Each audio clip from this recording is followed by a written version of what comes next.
Hello बच्चों, कैसे हैं आप सब। आज हम देखेंगे आपकी बुक और learn well all in one class 4 का लेसन 3 जो कि एयर वाटर एंड वेदर है। इस लेसन में हम हवा, पानी और मौसम के बारे में पढ़ेंगे। Air is surrounded by a layer of air called atmosphere. हमारे चारों तरफ जो हवा की लेयर है, परत है, उसे हम एटमॉस्फेयर कहते हैं। It is this atmosphere that protect us from the harmful rays of the sun and outer space। और ये जो लेयर है हमें सूरज की जो हार्मफुल नुकसानदायक किरणें हैं उनसे और दूसरी अन्य किरणों से बचाती है। हॉट, कोल्ड, विंडी और humid weather conditions are caused due to change in this hot atmosphere।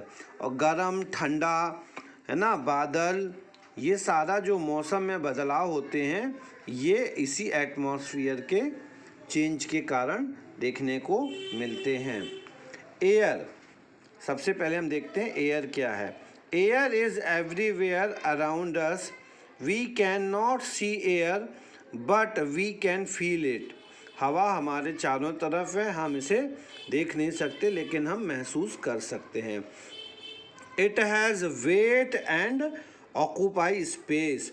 हवा जो है उसमें वज़न भी होता है और यह स्पेस यानी जगह भी घेरती है। ठीक है। Air is largely made up of nitrogen and oxygen. हवा जो है नाइट्रोजन और ऑक्सीजन से मिलकर बनी है। Air is 78% nitrogen and 21% oxygen. हवा में क्या है? 78% ऑक्सीजन। हाँ, the remaining part is made up of many other gases and a small amount of water vapor। तो इसमें क्या है? 78% नाइट्रोजन होती है, 21% ऑक्सीजन होती है। तो जो बाकी का हिस्सा बचता है उसमें अदर गैसेस और वानी की भाप आदि होते हैं। ठीक है। Hot and cold air. तो अब हम देखते हैं कि हॉट एयर कौन सी है और कोल्ड एयर क्या होती है। Moving air is called wind. जो हवा चलती है, मूव करती है, उसे हम विंड कहते हैं। Movement of the wind is affected by the heat of the sun. और हवा के जो गर्मी होती है वो सूरज की गर्मी के ऊपर निर्भर करती है। When the air gets heated by sun, warm air being lighter than cold air rises. मतलब क्या होता है? जब सूरज की गर्मी से हवा गर्म हो जाती है तो हल्की हवा ऊपर चली जाती है और ठंडी हवा नीचे आ जाती है। दिस कॉजेस कूलर, जिससे ठंडक मिलती है। Heavier air to take the place of warmer and lighter air. जो भारी हवा है वो हल्की हवा को नीचे खिसका देती है और खुद ऊपर चली जाती है। This cycle movement of air is what causes wind to blow. और ऐसा होने से हवा चलती है। For this reason the temperature is not the same throughout the many layers of the atmosphere. इस कारण से जो टेम्परेचर है वो हर जगह सही एक सा नहीं होता है, ये बदलता रहता है। Some layers are warmer and some are cold. इनमें से कुछ लेयर जो एटमॉस्फेयर की होती हैं वो गर्म होती हैं और कुछ ठंडी होती हैं। अब हम देखेंगे formation of current, land and sea bridge.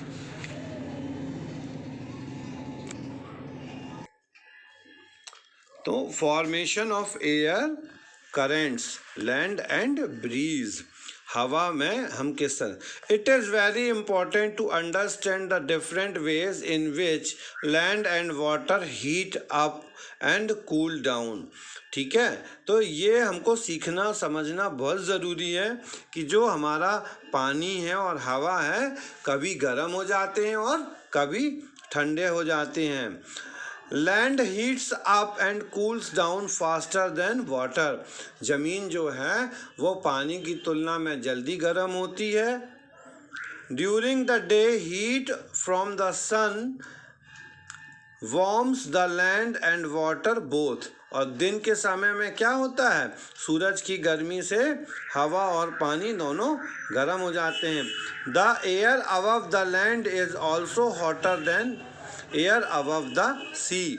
ठीक है, ज़मीन के ऊपर की हवा भी गर्म होती है और समुद्र के ऊपर की हवा भी गर्म होती है। The hot air being lighter rises upward and its place is taken by the cool air from above the sea which blows towards land।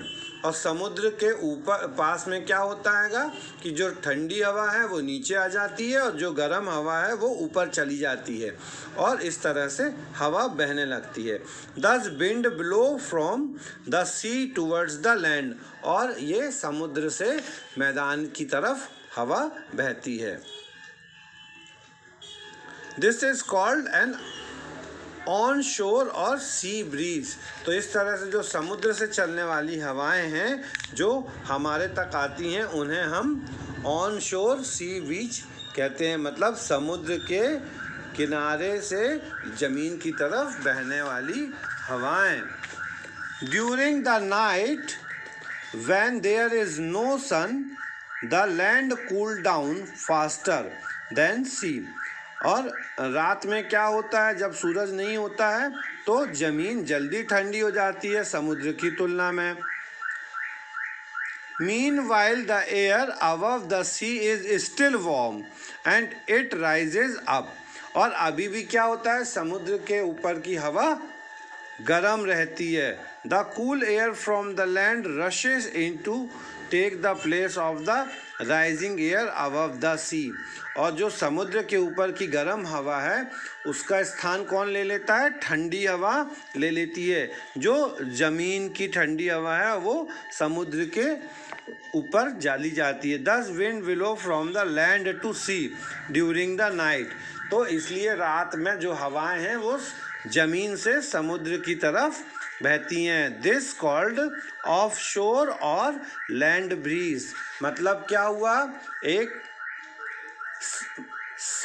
Sea breeze हुई और एक लैंड ब्रीज हुई। सी ब्रीज जो होती हैं वो समुद्र से ज़मीन की तरफ बहने वाली हवाएं हैं और जो लैंड ब्रीज हैं वो ज़मीन से समुद्र की तरफ बहने वाली हवाएं हैं।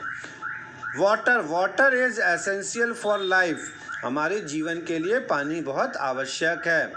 About 71% of earth surface is covered with water. हमारी जो धरती का 71% है स्पेस है वो पानी से घिरा हुआ है। Water is found not only in river, ocean, lake, ponds and wells but it is also found under the ground. तो हमें पानी कहाँ कहाँ से मिलता है, हमें पानी नदियों से, समुद्र से, झील से, झरनों से, कुओं से मिलता है। इसके अलावा ज़मीन के नीचे भी पानी होता है जिसे हम अंडरग्राउंड वाटर कहते हैं। It is present even in the air. और पानी कहाँ, हवा में भी होता है। Most of our body weight is made up of water.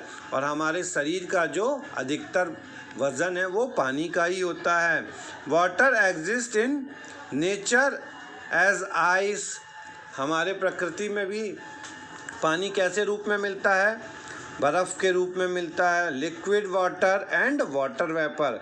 Ice, liquid water and water vapour के रूप में हमें पानी मिलता है। These states are interchangeable. और ये पानी की दशाएं जो हैं बदलती रहती हैं। ठीक है, अब हम इसी में देखेंगे आगे evaporation. The sun slowly heats the water on the surface of the earth to change it into the water vapor। अब सूरज की गर्मी से क्या होता है, पानी गर्म होता है और पानी गर्म होकर के भाप बनता है। ठीक है, धीरे धीरे ये प्रोसेस होती रहती है। The process of changing water into water vapour is called evaporation. और जो पानी को भाप में बदलने की प्रोसेस है उसको हम एवापोरेशन कहते हैं। Evaporation take places all the times at all places. और ये प्रक्रिया क्या है, हमेशा चलती रहती है, हर जगह चलती रहती है। Sometimes it is faster and sometimes it is slower. कुछ समय पर ये धीमी होती है और कुछ समय पर ये तेज होती है। When we heat water on a stove then it boils and vaporise. हम देखते हैं ना कि जब हम पानी को बर्तन में गरम करते हैं इस तरह से तो क्या होता है, उसमें से भाप निकलने लगती है। ये जो भाप होती है वो पानी के एवोपरेट होने के कारण बनती है। अब एवोपरेशन के लिए कौन कौन से फैक्टर्स हैं जो इफ़ेक्ट करते हैं। फैक्टर अफेक्टिंग एवोपरेशन, तो पहला फैक्टर है temperature. Higher the temperature greater the rate of evaporation, मतलब तापमान ज़्यादा रहेगा तो एवोपरेशन तेज होगा। जैसे अपन देखते हैं ना कि गैस अगर हमने धीमी की है तो धीरे धीरे भाप निकलती है, पानी धीरे धीरे उड़ता है, और वहीं अगर हम गैस तेज कर देते हैं तो भाप तेजी से निकलने लगती है। दूसरी फैक्टर है wind. Stronger the wind greater the rate of evaporation. अगर हवा तेज चलेगी तो एवोपरेशन तेज होगा। Surface area, more the surface area expose greater the rate of evaporation, मतलब जब बड़ी जगह होगी, अब जैसे हम बड़े चौड़े वाले बर्तन में पानी रखते हैं तो पानी जल्दी उबलता है और भाप बन के निकलने लगता है। लेकिन अगर छोटे बर्तन, छोटी कम चौड़ाई वाले बर्तन में पानी रखेंगे तो वाटर एवोपरेशन कम होगा, है ना। इसी प्रकार से खुली जगहों में एवोपरेशन तेज होता है और बंद जगहों में एवोपरेशन धीमा होता है। ह्यूमिडिटी इन द एयर, और हवा में नमी। Lesser the humidity greater the rate of evaporation, मतलब हवा में अगर नमी होगी तो एवोपरेशन धीरे धीरे होगा, और अगर हवा में नमी नहीं होगी तो एवोपरेशन तेज होगा। मतलब कैसे है कि यदि अपन लोग कूलर चला दें किचन में या एसी चलाएं, कूलर चलाने के बाद उसको पानी को उबालेंगे तो क्या होगा, हाँ, पानी देर में उबलेगा, मतलब कूलर की ठंडी हवाएं जो है उसके एवोपरेट होने के टाइम को बढ़ा देंगी। लेकिन यदि कूलर नहीं चल रहा है, सूखी गर्मी पड़ रही है और हम पानी को गर्म करेंगे तो गर्मी में अपन देखते हैं ना कितनी जल्दी पानी उबल जाता है। तो इस तरह से हमारा एवोपरेशन। नेक्स्ट है condensation. It is the reverse process of evaporation. ये एवोपरेशन की उल्टी घटना है।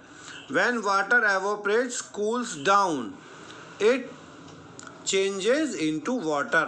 मतलब कंडेंसेशन में क्या होता है, जो भाप बना हुआ पानी है जब इसको हम ठंडा करते हैं तो कैसा हो जाता है, वापस पानी में बदल जाता है। तो इसी को हम कंडेंसेशन कहते हैं। This change of water vapour into water bye cooling it's called condensation. जब गर्म भाप को हम ठंडा करते हैं, भाप को अपन इकट्ठा करते जाएं और ठंडा होने छोड़ दें तो क्या होगा, फिर से वो पानी में बदल जाएगी। Condensation plays a very important role in nature. Condensation हमारे नेचर में बहुत इंपॉर्टेंट रोल करता है। Dew, frost, fog, rain, hail and snow are formed under different conditions due to the condensation। अब ड्यू क्या होता है, फ्रॉस्ट क्या होता है, फॉग क्या होता है, रेन तो आपको पता है, हेल क्या होता है और स्नो क्या होता है हम आगे इसी क्लास में देखते हैं। ठीक है, नेक्स्ट है due. dew. When the nights are cold, water vapor present in the air condensed and appears as droplet on the ground, on plants and also on other surface. This is called dew. तो आप ये देखते हैं कि जब हम लोग सुबह उठते हैं तो घास में, पेड़ पौधों में इस तरह पानी की बूंदें जमा रहती हैं, इसी को हम ड्यू कहते हैं, ओस, जिसको अपन हिंदी में कहते हैं ओस। तो रात है जब ठंडी होती है तो हमारी जो पानी की भाप रहती है वो क्या होती है, ठंडी होकर के पानी में बदल जाती है और पेड़ पौधों के ऊपर इकट्ठी दिखती है ना। विंटर मॉर्निंग ऑन लीव्स, ये कब मिलती है, विंटर मॉर्निंग में मिलती है। कहाँ पर मिलती है, फ्लावर्स एंड व्हीकल्स, पेड़ पौधों पर, पत्तियों पर और वाहनों पर, गाड़ियों पे। दूसरा है फ्रॉस्ट। फ्रॉस्ट क्या होता है, इन द एक्सट्रीम विंटर, जब बहुत तेज ठंड पड़ती है, the earth becomes very cold, जमीन बहुत ठंडी हो जाती है। द सरफेस वाटर और even dew freeze into tiny white crystals. This is called frost. It can be very damaging to crop, है ना। जब क्या होता है, कभी कभी पानी इकट्ठा हो जाता है और ठंडा हो जाता है, ज़्यादा ठंडा हो जाता है तो वो छोटे छोटे बर्फ़ के गोलियों जैसे बदल जाता है, जिसको हम ओला कहते हैं, जो कि हमारी फसल के लिए भी बहुत नुकसानदायक होता है। Now the next is fog. Fog during winter in the early morning when it is very cold, water vapor in the air condense as tiny water droplets on dust particle in the air which give rise to fog. सुबह हम जाते हैं अब घूमने, अभी ठंड में, तो क्या देखते हैं, कोहरा है। ये कोहरा कैसे पड़ता है, क्योंकि जो पानी की भाप रहती है वो ठंड में ठंडा होकर के पानी और हवा के जो डस्ट रहती है हवा में उसके साथ मिक्स हो जाती है और कोहरा बन जाता है। It is sometimes called low cloud because it forms very close to the ground. और इसको हम नीचे के बादल भी बोलते हैं क्योंकि ये ज़मीन के बहुत पास में होता है। It becomes very difficult to see even nearby things, probably in dense fog. जब बहुत तेज कोहरा चढ़ता है तो हमको पास की चीज़ें भी नहीं दिखाई देती हैं। The fog disappears the sunlight. इससे हमको सूरज की रोशनी भी नहीं दिखाई देती है। That is why fog usually dispersed by midday. और ये सुबह से चल के दोपहर तक रहता है। रेन, अब हम देखेंगे बरसात। When the sun shine, water from lake, river, seas, etc. change into water vapor and evaporate. When it rises very high in the sky, it condenses to the form of a small droplet of water. These droplets join together to form clouds. When these cloud passes through cool air, they get cooled further. The water droplet becomes heavier and fall to the earth as a rain. This is called precipitation. ठीक है, तो क्या हुआ, जब हमारे पानी की जो वेपर्स हैं वो पानी जो भाप बन के ऊपर गया, उड़ा, उसके बाद में बहुत ऊपर जा कर के आसमान पे और ठंडा होकर के छोटी छोटी पानी की बूंदों में बदल गया और ये पानी की बूंदें आपस में जुड़ गई, पास पास आ गई और ये बादल बन गई। तो अब जब ये बादल बन गई तो भारी हो गई और नीचे आ गई। जब नीचे आई तो ठंडी हवा ने इसको और ठंडा किया।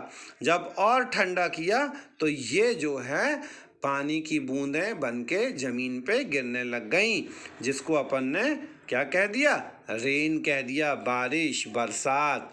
Hello, when rain drop pass through very cold air in atmosphere, they freeze into balls of ice.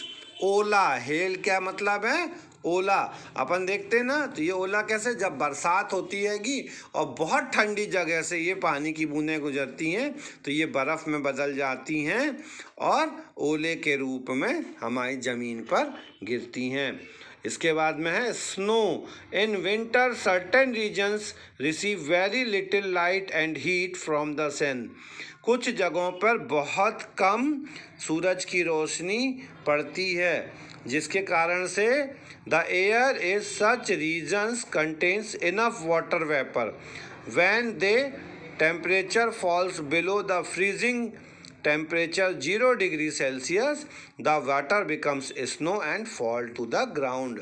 तब क्या होता हैगा, तो ये वहाँ पर पानी की भाप बहुत सारी होती हैं, बहुत ठंडी हो जाती हैं और ये बर्फ़ में बदल जाती हैं और धीरे धीरे करके स्नोफॉल के रूप में नीचे आती हैं।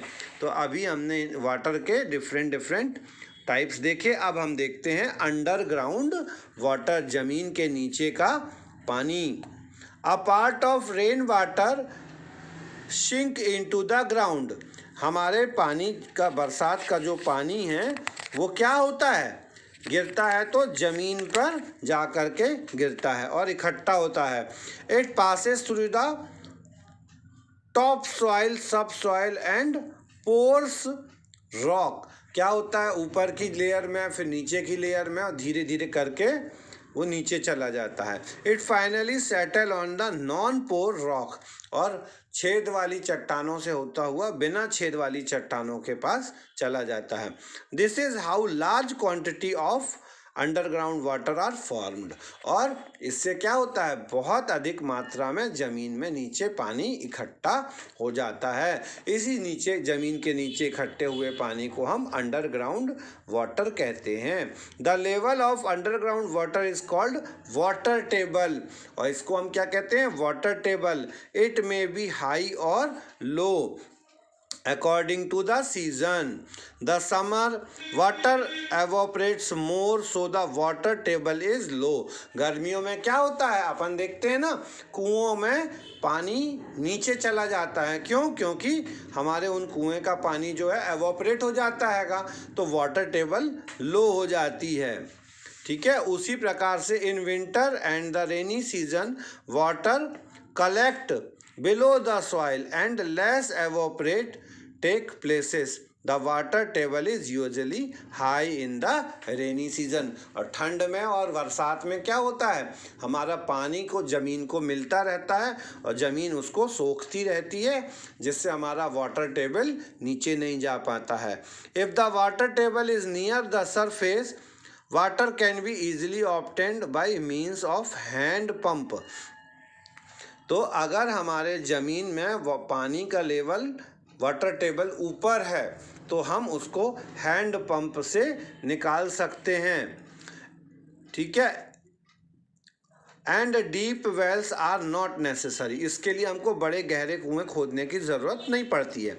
But when the water table is low, wells have to be dug deep and water has to be pumped out with the help of electric motor and pumps. और जब हम कुएं खोदते हैं, गहरे कुएं खोदते हैं, तो हमको पानी निकालने के लिए हम इस तरह से इलेक्ट्रिक मोटर या पंप का यूज़ करते हैं। ठीक है। अब हम इसके बाद देखते हैं वेदर। वेदर यानी मौसम। Weather is the condition of atmosphere surrounding us at a particular time in terms. Weather क्या कहलाता है, किसी भी जगह पर एक सा मौसम बना रहे तो वो वेदर हो जाता है, जिसमें तापमान, atmospheric pressure, wind and moisturiser, कैसे कैसे क्या क्या चीज़ें होनी चाहिए एक सी, वहाँ का टेम्परेचर एक सा हो, हवा एक सी हो, नमी एक सी हो, तो वेदर बन जाएगा। Weather can be hot, cold, windy, dry और ह्यूमिड। वेदर जो है गरम, ठंडा या नमी वाला हो सकता है। Weather changes day to day. दिन प्रतिदिन मौसम बदलता रहता है। It also changes during the year. और ये मौसम पूरे साल बदलता है। इट इज़, ठीक है, It is hot in summer, wet during monsoon and very cold in winter. गर्मियों में कैसा गर्म मौसम हो जाता है, ठंडियों में ठंडा मौसम हो जाता है और बरसात में कम हल्का गीला मौसम हो जाता है। ठीक है। Weather differs from place to place, और अलग अलग जगहों पर मौसम भी अलग अलग होता है। Due to difference in temperature and moisture between one place to another. क्यों? क्योंकि एक जगह का टेम्परेचर अलग है और दूसरी जगह का टेम्परेचर अलग है, तो वेदर भी अलग अलग हो जाएगा। जैसे अभी हम यहाँ पर कम ठंड है, लेकिन शिमला में बहुत ज़्यादा ठंड होगी क्योंकि वहाँ का वेदर टेम्परेचर ज़्यादा कम है। The differences can be occur due to the sun angle at any particular places। और ये ऐसा क्यों होता है? क्योंकि यहाँ पे सूरज की गर्मी अपन को थोड़ा मिल जाती है, इसलिए ठंड कम होती है, जबकि वहाँ पर सूरज की किरणें कम पहुँच पाती हैं और वहाँ पर ठंड तेज हो जाती है, गर्माहट कम मिलती है। सन अफेक्ट द वेदर, क्योंकि सूरज हमारे मौसम को प्रभाव करता है। कैसे करता है? The sun give us heat and light, sun हमको हीट देता है, लाइट देता है। The heat of sun warms the earth during the day, और इससे हमारी ज़मीन पूरे दिन गर्म रहती है। So the days are warmer after sunset, no heat comes from the sun, और जब सूरज डूब जाता है तो कोई गर्मी हमको सूरज से नहीं मिलती है। देयरफॉर नाइट्स आर कूल, और रातें कैसी हो जाती हैं? ठंडी हो जाती हैं। The afternoon time it is hottest part of the day, दोपहर का समय सबसे अधिक गर्म होता है। This is because the sun is overhead at noon and the sun's rays fall straight on the earth। कैसा क्यों होता है? क्योंकि सूरज जो है हमारे सिर के ठीक ऊपर होता है और सूरज की किरणें सीधी हमारे ऊपर पड़ती हैं, इसीलिए दोपहर में सबसे ज़्यादा गर्मी होती है। It is difficult to walk bare footed at noon, मतलब हम दोपहर में नंगे पैर ज़मीन पे नहीं चल सकते हैं क्योंकि गर्म बहुत होता है। In the morning and evening sun rays falling on the earth are slanting and therefore these times are not very hot, और सुबह और शाम के समय पे सूरज की किरणें तिरछी पड़ती हैं, जिसके कारण से हमको गर्माहट कम महसूस होती है। दूसरा है sun changes the state of water thereby causing humidity, rain and snow etcetera. Sun जो है वो क्या करता है? पानी के स्टेट को चेंज करता है, जिससे ह्यूमिडिटी, रेन और स्नो बनता है। अब इसके बाद देखते हैं effect of weather on population. लोगों के पॉपुलेशन से भी वेदर पर इफेक्ट पड़ता है। Weather has played a large and sometimes direct part in human history. Apart from climate change that have caused the gradual drift of population. For example, dissatisfaction of the Middle East and the formation of land bridges during the glacier period. Extreme weather events have caused a small scale population movement and introduced directly in the historical events। मतलब क्या है? जहाँ पर population ज़्यादा होती है वहाँ पर लोग, वहाँ का वेदर जो है अलग होता है, और जहाँ की पॉपुलेशन कम होती है वहाँ का वेदर अलग हो जाता है। Water forecasting, weather forecasting. अब हम मौसम की पूर्वानुमान। Weather forecasting is the application of science and technologies to predicate the state of the atmosphere of the further time at given location। वो साइंटिस्ट लोग क्या करते हैंगे? पहले से ही मौसम का पूर्वानुमान लगा करके और हर जगह के बारे में बता देते हैं कि वहाँ का मौसम कैसा रहेगा। Human beings have attempted to the predicate the weather informally for millennia and formally since at least the 19th century। ठीक है, और 19वीं शताब्दी से वेदर फोरकास्टिंग के लिए लोग उत्सुक रहते थे और वेदर की जानकारियाँ लेते रहते थे।